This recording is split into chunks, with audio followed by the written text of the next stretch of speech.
writers, you're listening to the Kobo ReWriting Life Podcast, where we highlight an episode from our backlist that will bring you insights and inspiration for growing your self-publishing business. I'm your host, Tara Kremen, Director of Kobo Writing Life. This week, I've picked an interview from 2019 with indie author powerhouse Nana Malone. In this chat, Nana talks about how she got her start in publishing, how she decided to go indie, and why she's publishing wide. She's also an author that dictates, which I find so interesting, and she talks to us a little bit about that process. So I hope you enjoy. Thank you so much, Nana, for joining us on the Kobo Writing Life podcast. So for any of our listeners unfamiliar with you, can you tell us a bit about yourself and your writing journey? Thank you guys so much for having me. So let's see, I've been published for some time now. I'm one of the people who's been around a little bit longer. So my writing journey started in New York. I won't tell you how long ago because I will age myself, but I read Bridget Jones's Diary that summer it came out, and I was like, I can do this. I could be a writer. And so, of course, I run home from this god-awful job that I hated so much, and I pull out my laptop without any thought to characterization, motivation, plot, and I was like, I'm pounding out this story. It's going to be great. And well, it wasn't. It was terrible.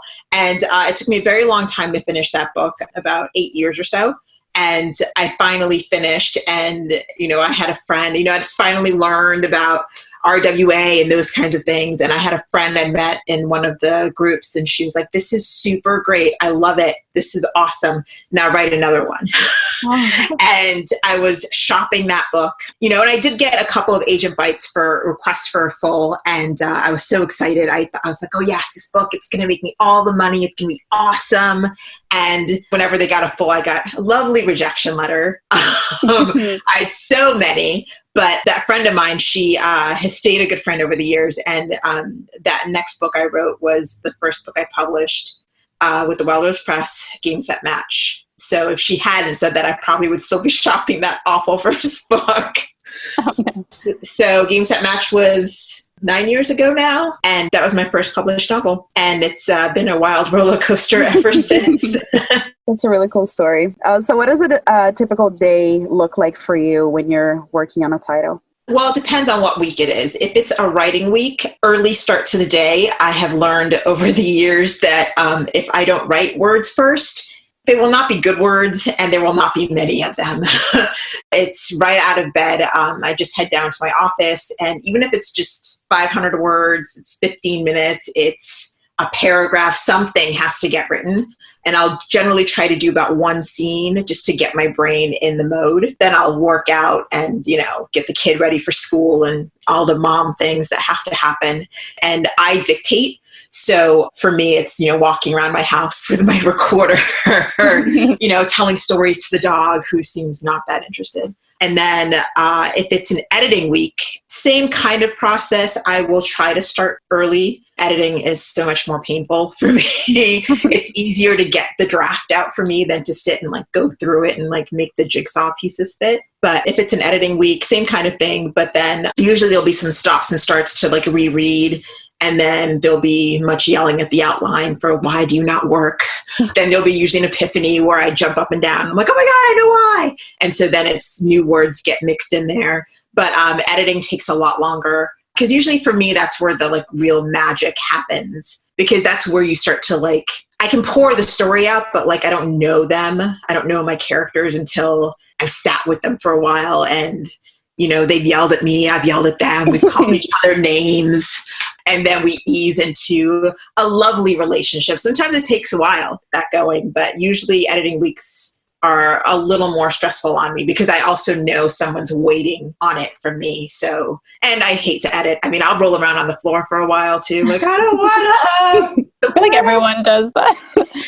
Yeah, there are a lot of us that do that. I mean, it depends. Some people really hate the drafting process and they'll cry and they'll moan and they'll whine. Drafting for me is the easier part because I had this idea and I just want to get it out. But then afterwards, I'm like, I have to make it pretty? No, why? Is that how you always split your week? So you do a full week of just writing and then another one of just drafting? Usually I've learned, at least I think in the last 2 years, for me, that's the easier method. So I just know that if I have a week or two or whatever it's going to take to get something out, that's what it's going to take for me. I can't write and edit in the same week. My brain doesn't compute that way. Do one week and one another week, or however that's working out. I can't do the crossover in the same day. It's just not a good idea in the same week either. So for me, it depends on the length of the book, but I can usually get a book out for like a brain dump in, 5 to 10 days, depending on length. It's super speedy. I mean, like I said, I dictate, so that aids in the speed of it, but editing takes 2 to 3 weeks for me. So it's just, it's where it's falling in that spectrum. I used to write more than one book at a time, but that crossover, the different books will taint to different books. So if one guy's in, alpha hole and one guy's like the guy next door, like all of a sudden the guy next door becomes an alpha hole and alpha hole is like super sweet. All of a sudden I'm like, what happened? So now I just focus, which helps with the speed too. If I outline first, so I know where I'm going. But even in that, I get, ideas for, and then this should happen and then that should happen. So I allow myself to explore a little. But yeah, I can't do, my brain just like will not function right if I'm trying to write and then edit, because then I get caught up. Because when I dictate, I don't allow any editing. I don't allow my brain to like try and fix anything, because that'll just slow me down. That's very interesting. And within those typical days, so let's say it's a week of writing or a week of editing, especially with self-publishing, you really do have to have that business savviness behind it all, because you're still handling emails and everything else behind the scenes. Is that something that came naturally to you, or is that something that you have picked up along the way? So for me, I was in corporate for quite a while I was busy, with that 8-year book. I was a software project manager for a long time. So for me, the organization that comes with running a business it's my natural leaning, because for me, publishing, especially self-publishing, and even traditional publishing for me is about timelines and what's due when, and what can be done concurrently. So like if I know I've got a book coming out, I know for my next release and the releases after that, I know what the theme is, what the titles are, those kind of things. So I already have a designer working on those, and we're chatting back and forth like on what's the plan. And I have someone lined up for the next series already. So I have already planned those things so that it's not like, I finished the book, now what will I do for a cover? So I understand how to make things work concurrently. So that part is easy. Business is never easy, I don't think, even if you naturally lean towards it. I think the organization for me comes easy, but there are aspects of business that were never easy for me. Like marketing is always one of those things I'm like, oh my God, this is so hard. But even that, I take my typical planning approach to it. I try and plan ahead. So I've already planned them in a sense before it comes anywhere near due date, because last minute is always bad. Always bad. That's fair. So I've seen that, as you mentioned, you've been publishing for almost a decade. What initially drew you to self-publishing? I think for me, my first book, the Game Set Match, I think I had that idea in my head that, when you publish with a publisher, money's going to come rolling in and it's going to be outstanding and it's going to be fabulous. And then you're going to write full time. And it's just, the happy writer's life that we all dream of and one day all hope to attain. And for me, I think when I got my first check, which incidentally came several months after the book was first released with, that cover. It was a really bad cover, you guys. It was terrible. Oh, no.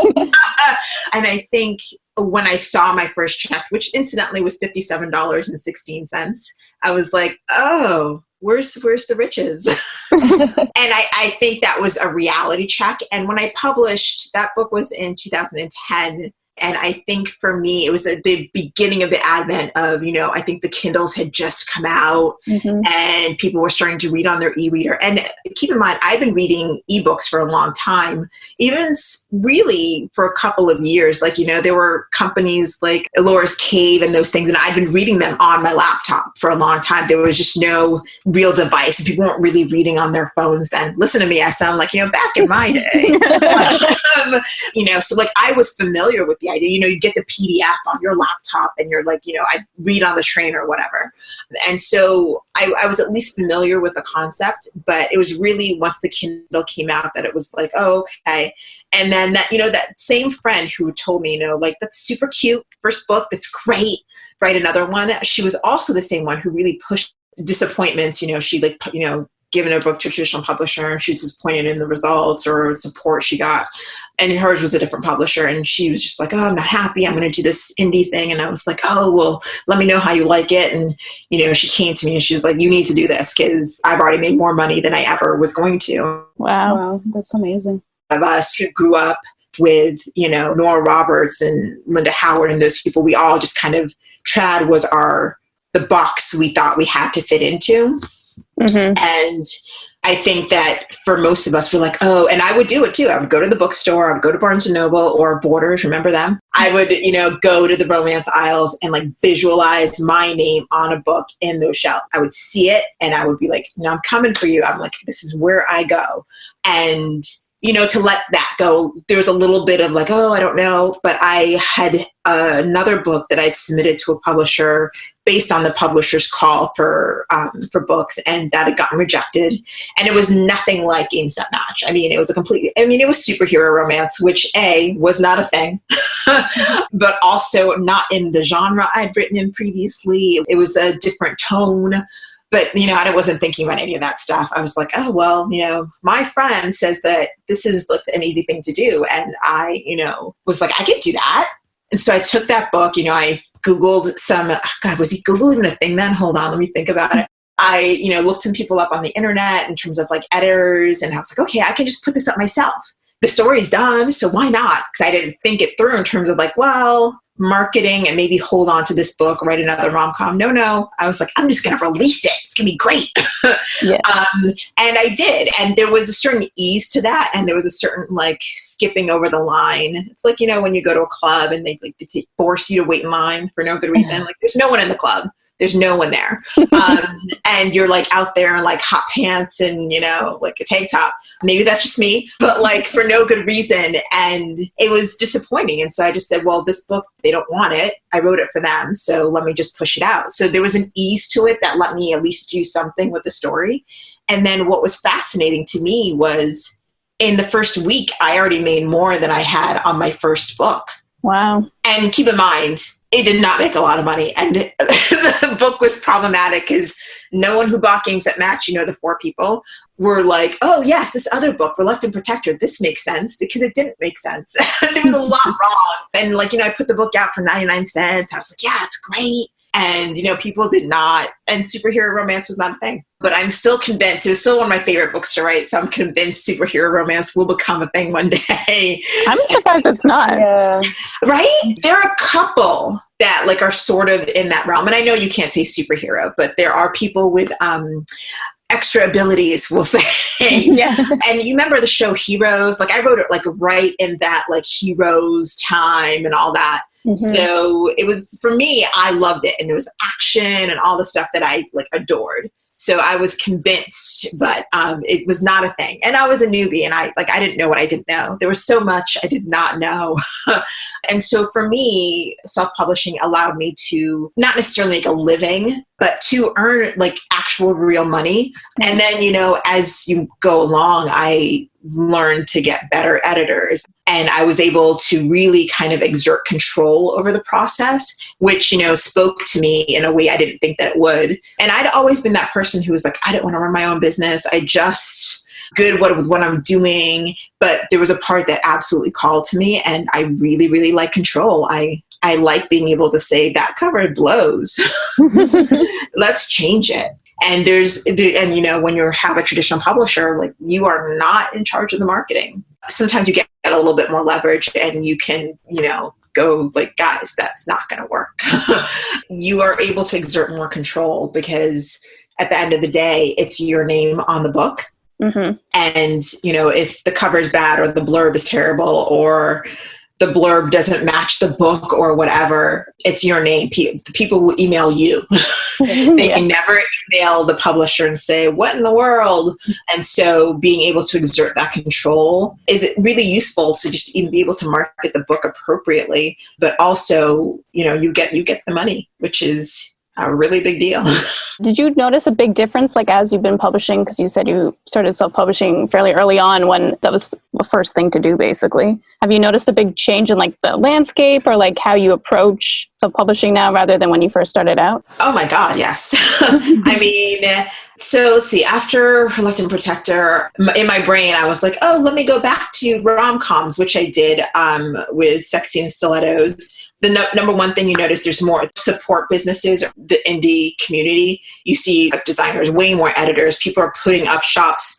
You see more marketing services, more blog services. The landscape is a whole new ballgame. And then obviously, in 2013, I think it was, Amazon changed the landscape with, KU. Like I always look at publishing in terms of, and I think before, since I've been here for a while, like before 2013, the before and after camps were before ebooks and after ebooks, right? And since 2013, those of us who've been around a long time are like, oh yeah, before KU and after KU. And before KU, the landscape, like with my rom-coms, especially as I wrote more and published more, I would be able to throw up a book.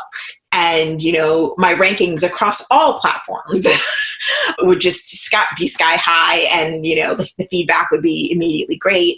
And back then, I didn't really have like a proper newsletter or any even like support networks around my books until like late 2012.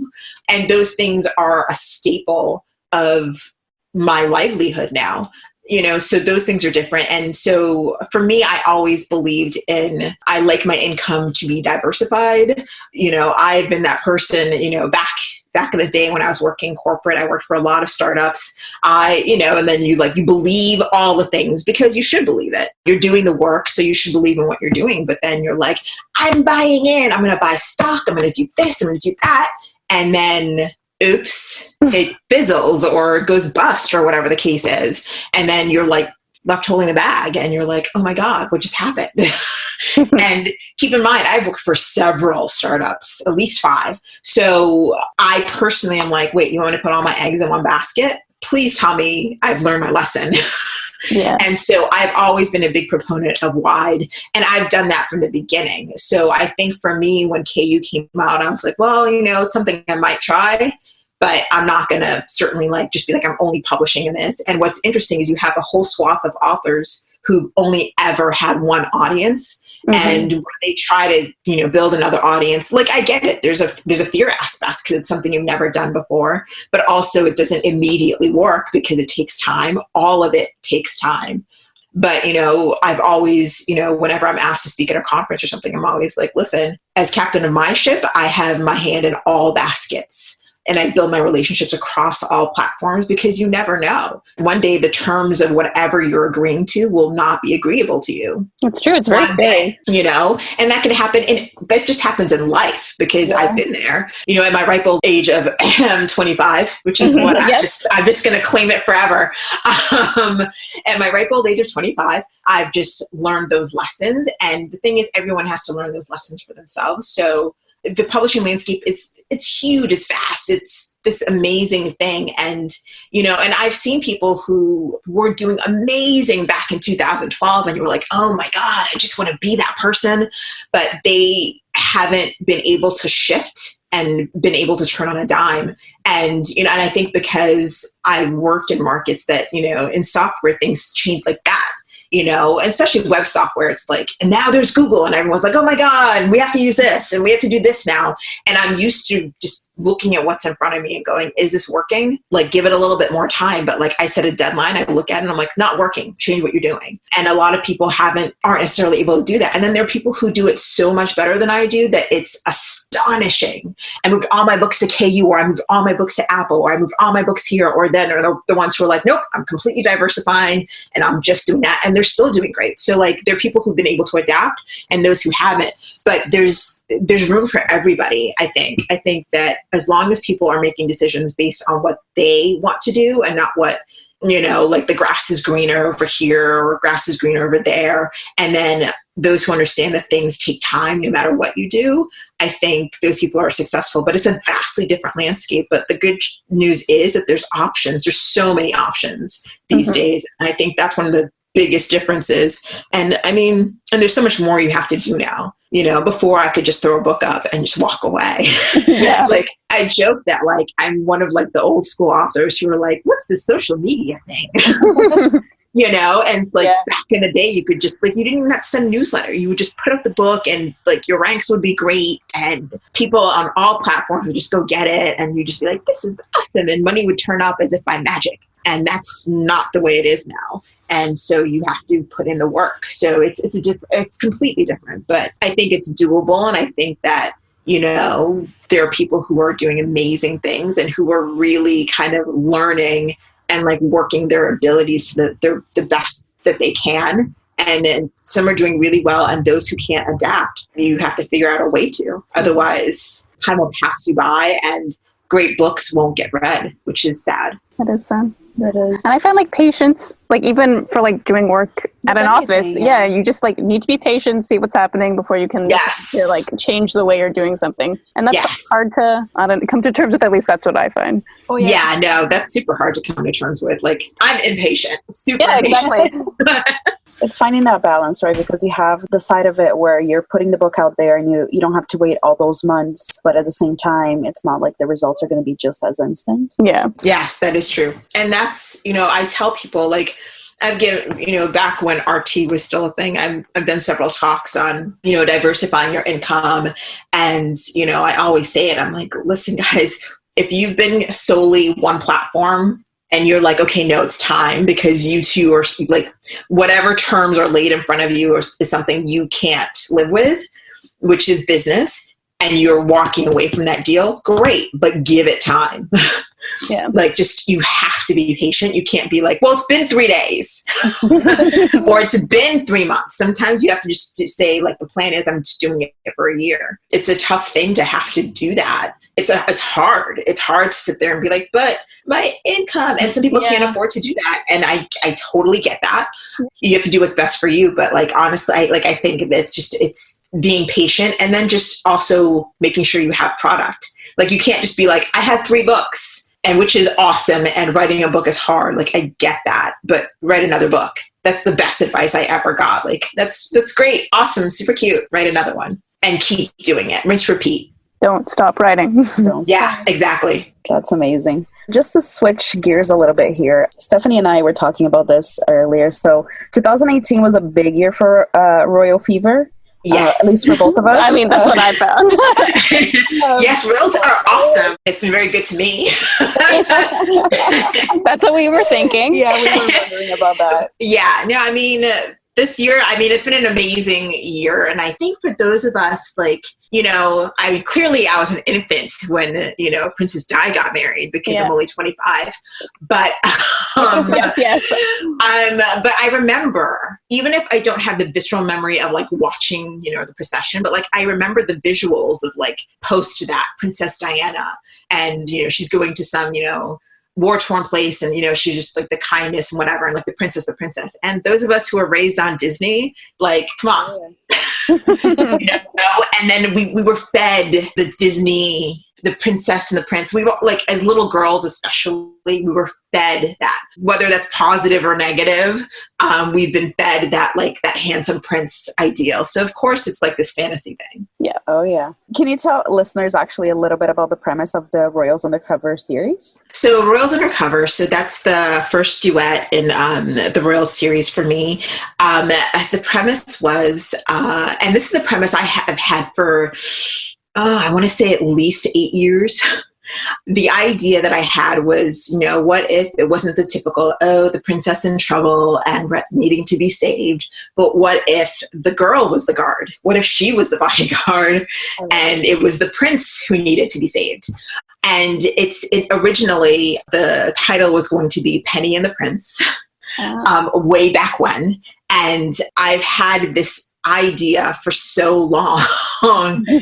And of course, at the time I had the idea, I'd also learned the lessons of like, hey, stay in your genre. Also, hey, write in the series. And at the time I had, 4 or 5 series going. And I was like, maybe I should stay in these series before I start a whole nother series. And so I just kind of held on to it until I had an opening, which was just, honestly, it was pure dumb luck. It was just pure dumb luck that it happened to coincide. Like, of course, I'd seen, all the news, just like the tabloid tidbits of like Meghan Markle and Prince Harry. And I was like, is she really dating him? Whatever. They must be friends. But, for me, Royals Undercover, obviously I'm a woman of color. I always felt like princesses, especially Disney, although, word up to Princess and the Frog, but I always felt like they weren't for me in a way. They were, I was written out of the fairy tale. And so for me, and I write a lot of women of color, not exclusively, I write all across the board, but I think at least a quarter to a half of my stable of 73 books is women of color. So for me, I wanted to, and I didn't want it to even be a thing. I was like, no, they live in this fictional island and there are brown people and it's not even a big deal. And that's exactly how I wrote it. But for me, it was fortuitous that Meghan Markle is a woman of color. And I was like, yes, brown princess. And so I wrote Like the Wind. And for me, because I'd had that story in my head for a really long time, it just kind of poured out because I've been mentally writing it for so long. And it was my first time, though, doing a couple of things. My first time doing first person, which was, I had fought first person for like ever. I feel like it's a hot topic. People are either for it or against it. Yeah, and people either like, oh, it's the worst. And I think, and I will say, I think post Twilight and post 50 Shades, the wave was definitely first person. And considering that my characters always tend to skew younger, or at least my voice is young. I call myself sometimes like the Meg Cabot of romance because she like, no matter what Meg Cabot writes, you're like, oh, but these are like my friends in high school. Yeah, and even if the characters are 30, you're like, they're still my friends in high school. I don't know why, but I tend to skew that way, at least in character voice. And I think for me, with new adults, the wave was definitely first person, but I fought it hard. I was like, nope, I will write this third person and people will love it. And, and I did have some fans and I would get the reviews that were like, oh my God, this would have been so awesome if it was first. And then you get the people who are like, I can't even read third person, which for me, I'm always like, if you've been reading since you were a child, every story I've ever read is a 3-act structure told, generally speaking, in third person. And this is a trend, people. At the same time, I was like, well, I can't say I hate something if I've never done it. And for me, I don't hate reading first person. I like it fine. I mean, I love Twilight. I enjoyed it and I was able to read it. Like, it didn't stop me from enjoying the story, which I think there are the camps who are like, I can't read the other. And I'm like, but if the story's good, you honestly won't notice. Like, just give it a go. But, it's the first time I tried first person and it was hard at first. It was really difficult. Like, I think I had to write the first 10 chapters in third and then transfer them to first. In editing. And then after that, I kind of had the flow. But it was difficult at first. Like, I was like, my brain does not work like this, man. I almost gave up on that book several times. So it was my first time trying first person. And then it was also my first time. I tried to do a serial before, but I think it didn't key in. And then, of course, I did it like mid-series and people were like, what in the world is this? So I didn't do that right. Lots of things I've done wrong. If you ever want to know what not to do, call me and I'll tell you. Don't do this. Don't do that. It did not work for me. But it was my first time doing, and actually that's not true because with my writing partner, Meghan Malone, we had done these kind of duets and trilogies with our Shameless world. So I'd gotten a little bit of practice with the Shameless and I think the Shameless trilogy and the deep duets. I've gotten a little practice. But immediately when I started to write and I was like, oh, it's going to be great. And then I was writing this book and it was so long. I was like, if I keep going like this, it's going to be 150,000 words and it's going to be ridiculous. I can't do this. And then in my head, I was like, oh, no. What you do is you split it here. It's two books. Yeah, it's 2 books. And I was like, yeah, but that cliffhanger was so easy for me. I could see it. I could taste it. And it was so natural. I was like, oh, everyone's going to hate this. It's going to be awesome. And that's kind of where, Royals Undercover was born. And immediately, I think in the first quarter of the book, you meet his brother, the one he originally went to go and find. That's not a spoiler, anyone. It says so in the book. And I knew right away with Lucas's voice in my head, I was like, oh, he's getting a book. And then, of course, I was like, well, you can't have the brother without the sister. And so then I had to do these mental gymnastics to make the whole subplot. And so I'm making my notes and they're plastered on my walls. And I'm like, okay, no, but the thread is the son of that son. So that's the previous case. It was madness. But with the Royals Undercover especially, it was a lot of new things for me. And the whole thing turned out so much better than I could have ever imagined. I got lucky. I picked my release date long before the wedding date was announced. Oh, wow. But lucky for me. It was within weeks of each other. And I was like, oh, yes. I was like, brown princess and right on time. What? I will say I got lucky. But at the same time, and obviously you guys heard of the whole cocky gate. So there was some strife around that release. But, all said and done, it was amazing. And, thank you, Meghan Markle. I don't know if you got my wedding gift. My invitation seemed to have been lost in the mail, but it's fine. It's okay. I'm not mad about it. All that organic exposure. Can't really. I got very, very lucky. So I could, do things like a watch party with my group and, rebrand everything, which it's been a whirlwind, but just really amazing. But I did something different. I went outside my box and it worked out. So lucky me. When Royal Fever was happening and I was like, I need everything I can read. I will say your book stood out to me. I'm like, yes, this is exactly what I want, is a girl saving the guy.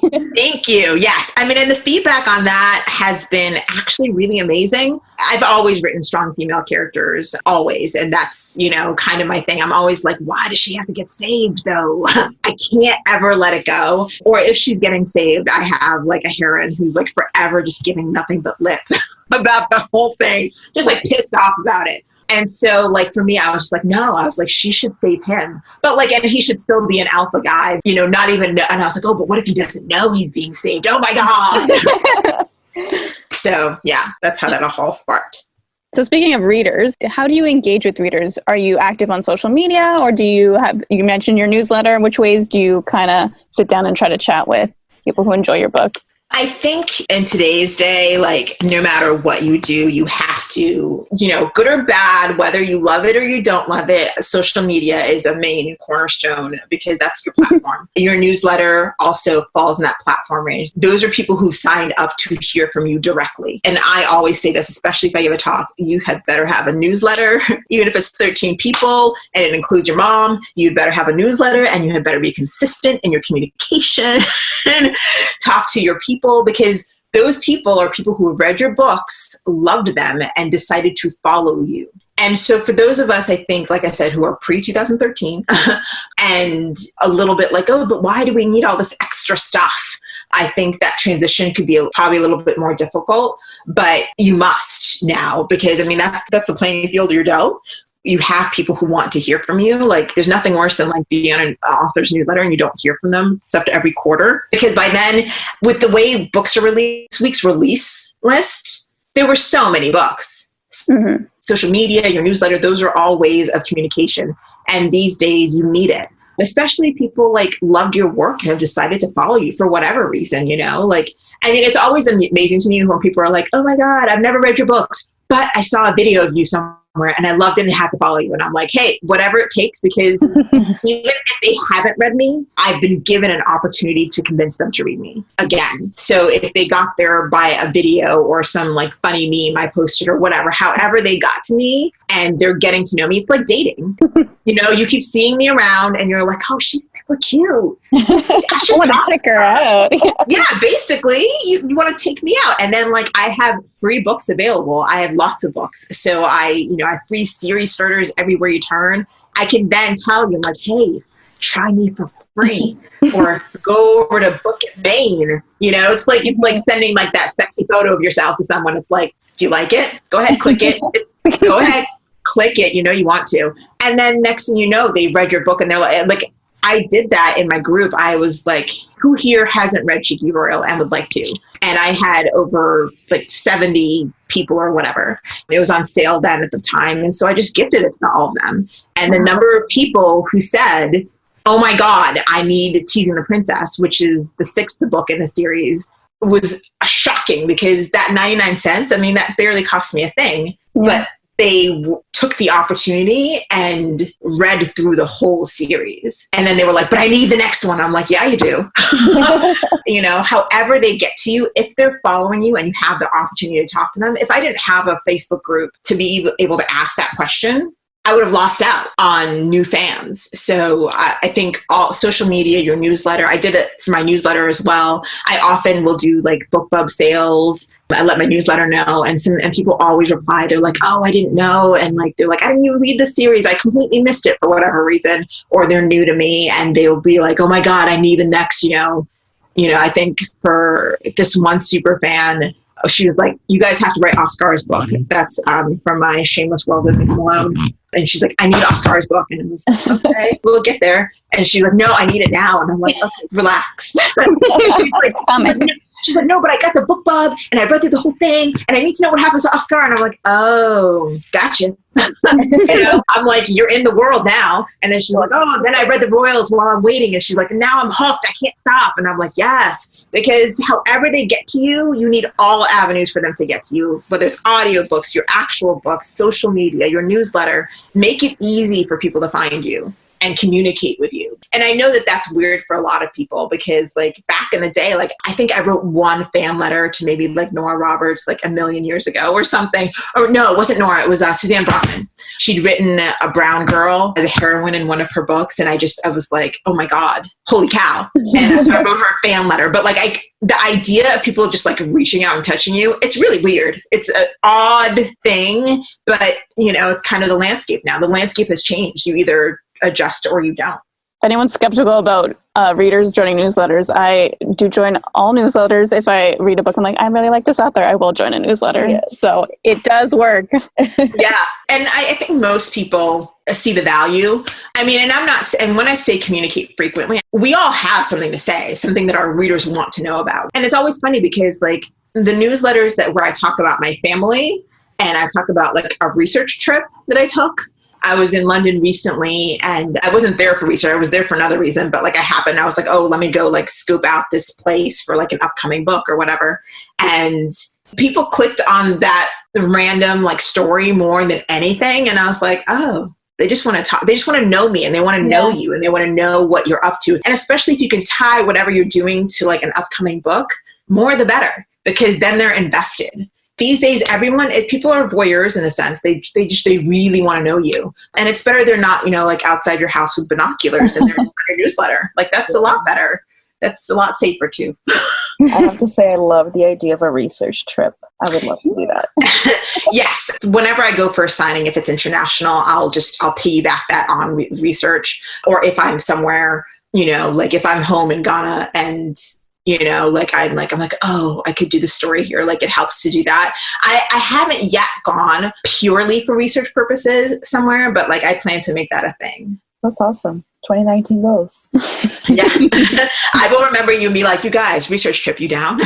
I'm there. And similar to what we were just talking about, actually, with engaging with the readers, do you rely on any author communities? Is there any group of authors that you rely on to either ask questions or if you need some support? How does that work for you?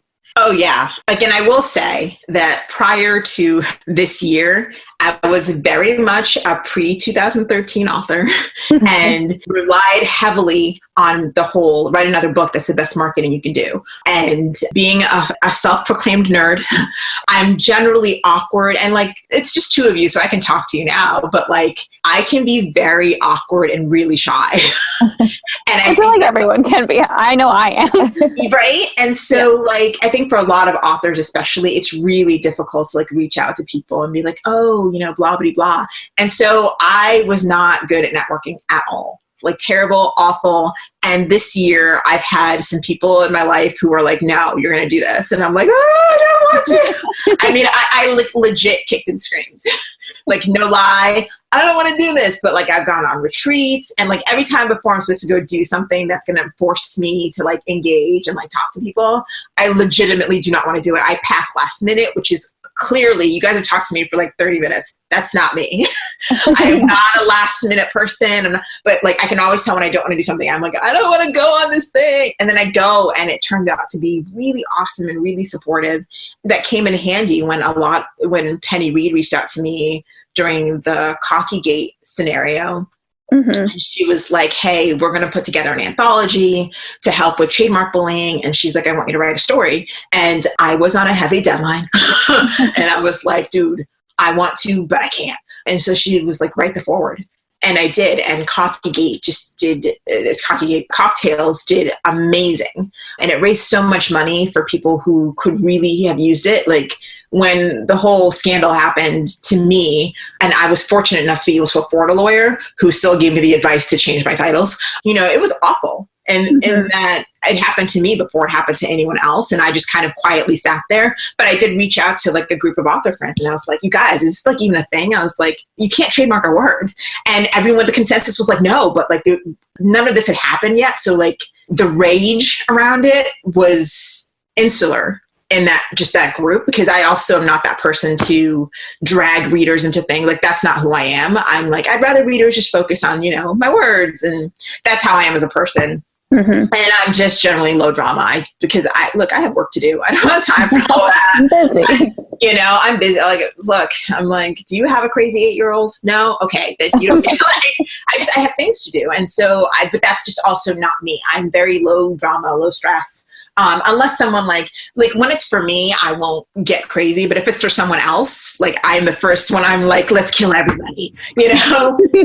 But you know, they were really supportive. And they're like, but that can't happen. I got names of lawyers. Like everyone was really super supportive, but we didn't really know what to do until it became like, no, this is a thing. And so when Penny reached out and she's like, we're going to do this. And I was like, wow, okay. And I was like, count me in. And so to have that support of these women that some of them I'd never met in person, and they all rallied behind me and really rallied behind every author that was affected, and were, you know, just super supportive. And, you know, they were, you know, when I released my book, even before it really came out, they all shared it. They were all pushing everybody. Like some of them were reading it and blurbing me. I was like, I don't even know you. And they're like, but that's not right. We're standing behind you. And just to see women supporting each other like that, I was like, no, this is the real deal. This is what really happens. All that like nonsense, like fake stuff of like, oh, these women are fighting and there's a competition. Like, that's not my reality. And these are the women that are supporting me. So like, it's been amazing. And all it took was for me to say yes to some things that I normally would have been like, nope, not going. Don't want to go. And so the support in the community has been amazing. And like, yes, occasionally you get a few bad apples, but overwhelmingly the other authors are great and, you know, just really want to help you and really want to like talk to you and just like get to know you, because we all have different perspectives. It's been amazing. That's an amazing story. Yeah, it sounds so nice. I love it. So you've mentioned that just to keep writing the next book is like the best advice you ever received, but do you have any other advice, or maybe that's the most important advice you think that other authors should know? That's the most. I mean, I guess for me, that's the best advice. Like, keep your butt in the seat, hands on the keyboard. In my case, thumb on the recorder, and write. Because you can market something all you want, but if you have no product, people can't buy the next one. So absolutely market your book, but also keep an eye on the target finish line, because If you have one book, great. If you have 2 books, awesome. If you have 3 books, well done. But go get that 4th book so you can make that first book free or 99 cents to force everyone into the rest of your books, because like, I always tell people I don't suggest putting, if you only have 3 books, don't put one on sale. Like, that's silly. Write a 4th book and then put things on sale so you get 3 full price books, and that really helps you out. Like in terms of advice, like just do the work. I think there's like this like kind of wave of people who are like, all authors have heard this, when someone comes to you, oh my God, you're a writer. I've always wanted to write, but I can't seem to find the time. And I was like, that's like the only time I ever really bust out like the epic side eye. And I'm just like, oh, so you think I have time? I'm married and I have a kid and I have deadlines, and like, you think I have time? And keep in mind, like, I was writing when I was working full time, like I was writing 3,000 words a day. And so like whatever your word count is, and everyone writes at their own, do the work. The work, you have to do the work. They're the people who really are just like, I've always just wanted to do it. But I'm like, okay, but like, you've been out every night this week. Yeah. I don't know what to tell you. Or like, people write me for advice and they're like, oh my God, like I've been working on this thing for this long. And I just, I've gotten some feedback. And then they're like, but then you like look at them on social media and they're out and about, they're having a great time, which is awesome because like, yeah, live your life, be outside, do all the things. But at the same time, do all the things and get your work done. And I think that work ethic comes from me from before when I was a project manager. Like, I love to party. I love to go out. Like I said, I've been that girl wearing hot pants in 30 below in London. Ooh. It was a Diana Ross outfit. Honestly, it wasn't my nice.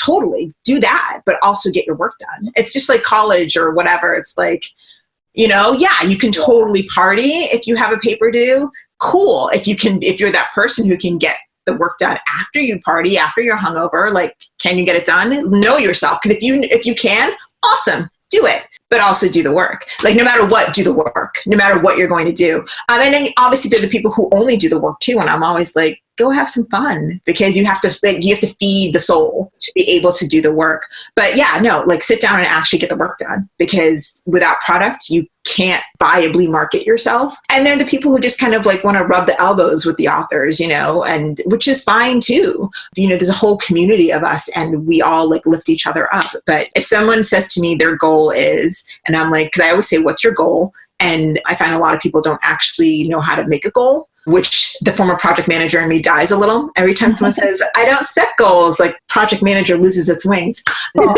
So like, set the goal, like whatever it may be. If you just say, like, I just want to write one book and I just want to be an author, great. Write the one book, but write it and get it done. And, and that's sometimes the hardest thing, because like writing is not always easy. Sometimes characters do not cooperate.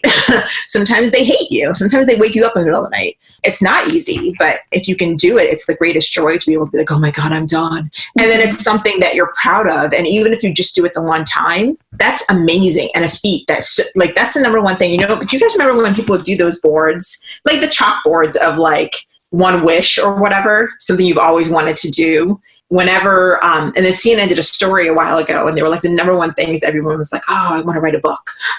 Oh. Everyone wants to write a book, I feel. People are easy to say that, but they won't actually put in the work. Yeah, exactly. And, and people are easy to kind of like, are quick to kind of poo-poo the level of effort. Because I'll be real. Especially in the early days, when friends would be like, let's go out. I'm like, no. And, when I was working full time and trying to like really boost my career, everyone would go out for lunch. I would stay in the office and write. That's how I got 3,000 words a day done. Mm-hmm. Happy hours, you skip those. You like when you have a goal, that you got to put the work in. It's like, when people were like, there was this YouTube thing. I guess it's like two people, like a guy and a girl who wanted to have like a superhero's body, like Scarlett Johansson and who was the other one, Captain America. And, the girl was like, oh my God, this is so much work, Yeah. And she's like, I miss bread. And I'm like, dude, I hear you. Bread is awesome. But do you want to look like Scarlett Johansson? And they both attain their goals or whatever. And then she's like, this is awesome and I love it. And she's like, but I'm not like that diehard. And I was like, cool, eat the bread, go and rejoice because you attained the goal that you wanted to see if you could. Great, you did. That's awesome. Now go have some bread with some sugar sprinkled on it and like a funnel cake and be happy, but like there's work that goes into all of that. Like, there's no magic pill. There's no magic, like all of it is work. Whenever you have a goal, the way to get there is work. And that is not always the easiest thing to hear. People always want the shortcut. I've been there. I've wanted the shortcut. Like, can I just, like, this should be easy. And it's not. That's very true. I think that's something that we can apply to a lot of aspects of our lives too. Yeah, definitely. Just to take another turn, we're wondering, what is it about romance exactly that you enjoy? Because you mentioned writing about things that you love and that you know. What is it about romance as a genre, that you really enjoy? I love love. I mean, okay, so my parents are from Ghana, and I, grew up there. My formative years were spent in Ghana. But one thing I find interesting about, like, at least my culture, is that people don't really talk about relationships. It's not a thing that's ever discussed, right? So, like, I always tell this joke, like, hilariously, that my mother, like, when I got the quote unquote talk, like, I had the real talk, the real one. I was, I was at school, I was 10 in an auditorium. My mother stood up and she was like, I'm a registered nurse. And then she went on and, like, humiliated me in front of everyone. Your mom did that? Oh yeah, my mom did that. Because she was like, well, actually what you're telling these children, and I'm like, oh my God, I just want to do that. But when I was 12 and, it was like, oh, you're a woman now.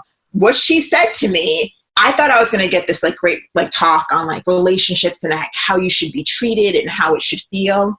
What my mother said was, Nana, boys pounce. Full stop. That was my talk. I was like, boys pounce? That's what you got for me. And, like, that's all I got in terms of, like, communication about, like, relationships or, like, whatever. And I remember being so fascinated. I was like, so of course my active imagination is picturing boys in bushes, like, raining out at you, like, ah.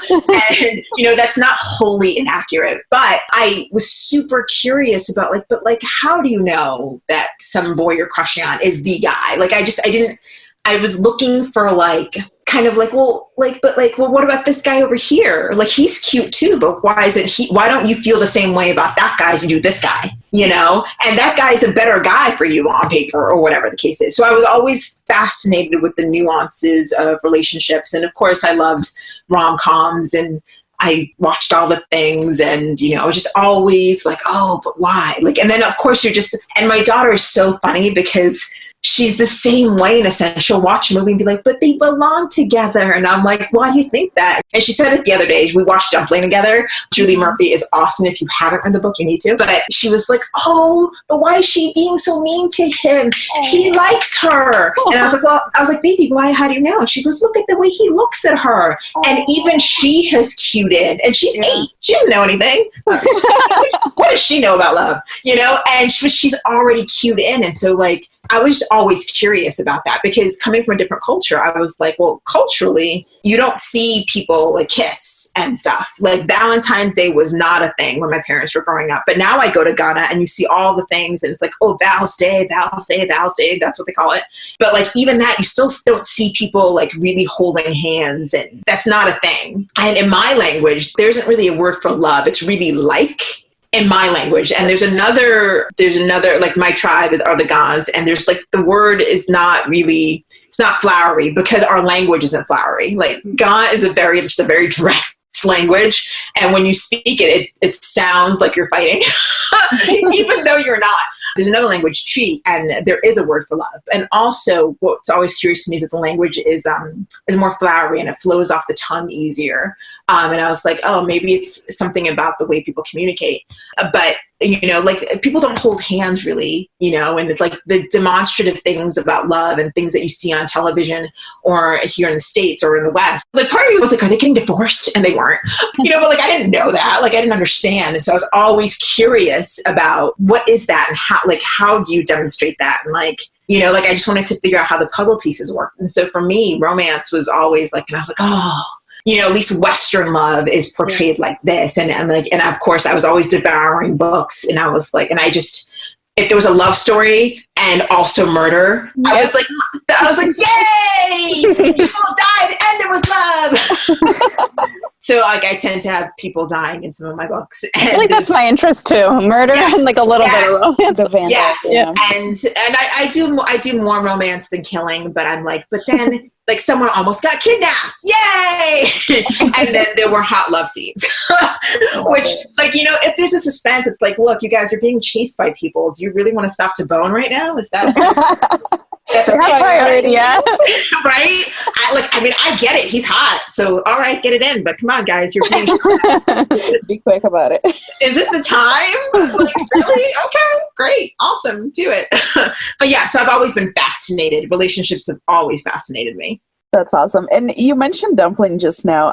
How do you feel about this resurgence of rom-com? I feel like it blew up in 2018 and it's still going. I feel like people are finding their love again for rom-com. How do you feel about that?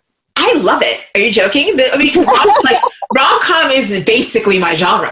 Like I add a few gunshots in there, you know, to keep it interesting, but I grew up on rom-com, you know, I love, like, those were my original stories because for me, I write light romance, like, you know, sexy, feel-good romance. That's me. Mm-hmm.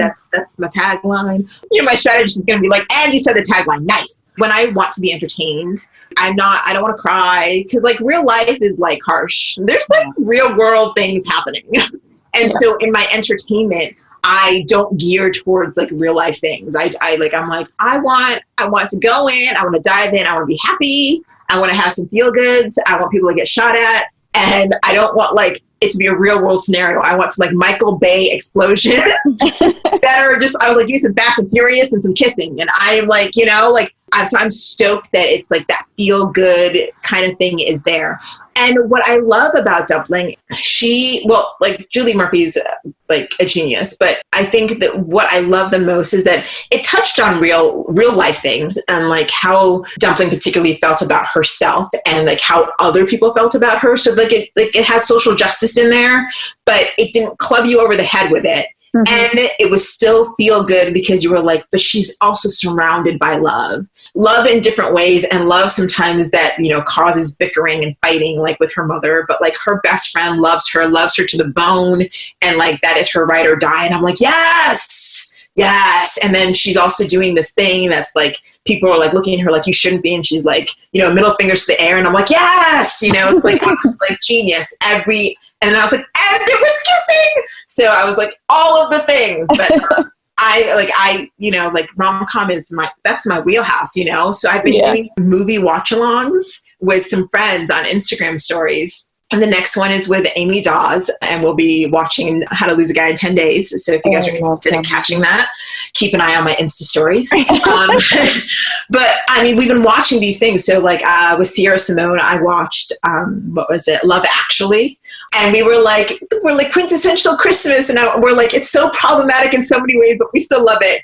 And like, it's really geared, like, you know, and we also have these conversations about why we gear into it and, you know, why we love these things and what really are our ids and what make us like, oh, but it's so good though, even though it's terrible for whatever reason. And so I'm stoked because it means more of my books get bought. And I mean, there's a place for all romance, I think, whatever your flavor is. But I think there's like kind of a reloving of that chick lit, a reloving of that rom-com light kind of thing. So I'm here for it. Definitely. That's awesome. So just to wrap up a bit, is there anything you're working on currently that you're excited about? Anything your listeners or readers should know about coming up in 2019? Oh yeah, I am working off my Royals spinoff. It's called Royal Elite, and it's got a little more suspense than the previous Royals. So, well, I mean, anyone who read them, there was a fair deal of suspense, but this is more in the RS vein. But it's still, you know, still happy and light, but it's a spinoff, and people have been asking for Ariel's story. So that will also be coming this year. And so that spinoff is happening. So I'll be sticking in that world for a while. So I've got, let's see, how many books? 5? 5 in that world. And then More Malone Squared is coming. At the end of the month, we release Brazen, which is Oscar's first book. And then at the end of February, we release Still Brazen, which is his second book. So how many books? I lost count. Yeah, it's a lot of books. But yeah, so I'm still all Royals all the time. And that first book it's actually book 2 that will coincide with the royal baby if that baby's on time. So hallelujah. Oh. And I didn't plan that. It's just, I was like, okay, these are the books I'm going to release. And then I was like, they were like, oh, in the spring. And I was like, when in the spring? And then when they announced the other day that it's like they're due in late April, I was like, yes! They know your timeline. Again. They do. Meghan and I have been talking.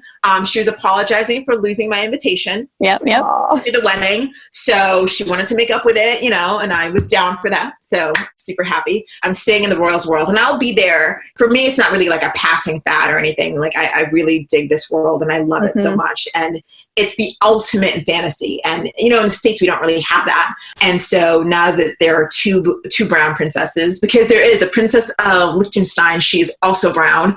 As I was doing my research, I was like, yes, it's time. So doing all the things. So I was just super stoked. And so Royals is going to be somewhere on the plate no matter what for at least the next couple of years. That's amazing. Excellent news. Lots to look forward to. Yeah, definitely. And is there anything that you've been loving lately? Anything like a book or a movie, TV show, anything that you want to recommend? Ooh, gosh, so many. I can't read while I'm writing. So I have a couple of things on my to be read pile that are I'm like, I must read this. LJ Shen's latest, The Kiss Thief. Well, I just read Kennedy Ryan's Hoops novella, which was amazing. And if you don't read Kennedy Ryan, you need to. And then let's see, TV shows. What am I watching right now? I'm waiting for Homeland to come back. I'm a little obsessed with that. Oh my God, you guys. Okay, the show Bodyguard, the Netflix show. You guys, hearing about it. Oh my God, no, it is. It's no, seriously. Right? Yeah. If you love boning and you love bombs going off, yes, Bodyguard is everything. I made Sierra Simone watch it, and we had a buddy watch, and it was amazing. It was everything. So you guys, Bodyguard. It's just what you need. Yeah. Yes. I mean, I know you said you liked it, so I'm here for that. And then Luther is back. That's my husband, Idris Elba. My, my in San Diego husband is confused that I'm also married to Idris Elba, but he's from Ghana. So I feel like I have an extra in there, but so his show is back, Luther. If you guys have not watched Luther, you need to do that because I'm obsessed with all things London. So, and he's British, so you need to watch that because the new series is out. But yeah, so that's what's on my must-watch, must-read list. I have a lot of things to add.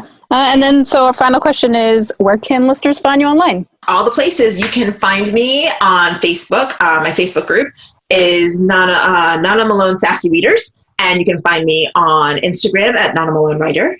You can also go to my website, nanamalone.com, and join my newsletter from there. And you will find out all the things. And see, you can follow me on just my Facebook page, Nana Malone Writer, and you will find all the hilarious videos. I thought it's her own personal page, but I am fighting that. But she wants to be famous and jumps on my videos often. So you will meet her there. Great.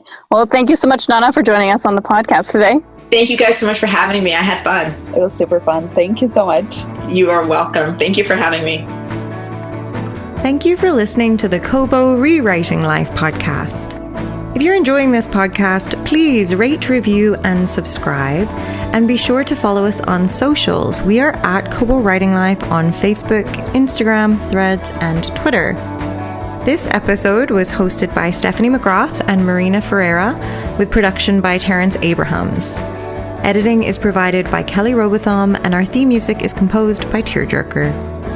If you're ready to start your publishing journey, sign up today at kobo.com/writinglife. Until next time, happy writing.